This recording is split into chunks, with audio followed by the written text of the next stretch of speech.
एक आदमी ने एक खूबसूरत लड़की से शादी की। वह उससे बहुत प्यार करता था। एक दिन उस लड़की को चर्म रोग हो गया।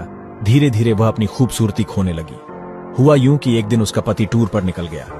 लौटते समय उसका एक्सीडेंट हो गया और उनकी आंखों की रोशनी चली गई। हालांकि उनका वैवाहिक जीवन हमेशा की तरह चलता रहा, लेकिन जैसे जैसे दिन बीतते गए उसकी खूबसूरती धीरे धीरे कम होती गई। यह बात अंधे पति को पता नहीं चली और उनके वैवाहिक जीवन में कोई अंतर नहीं आया। वह उससे प्यार करता रहा और वह भी उससे बहुत प्यार करती थी। एक दिन वह लड़की मर गई। उसकी मृत्यु से लड़के को बहुत दुख हुआ। उसने उसका अंतिम संस्कार पूरा कर दिया और वह शहर छोड़ना चाहता था। पीछे से एक आदमी ने आवाज दी और कहा, अब तुम अकेले कैसे चल पाओगे? इतने दिनों तक तुम्हारी पत्नी तुम्हारी सहायता करती रही।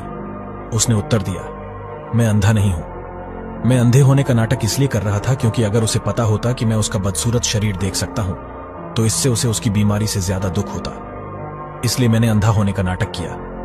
वह बहुत अच्छी पत्नी थी। मैं तो सिर्फ उसे खुश रखना चाहता था।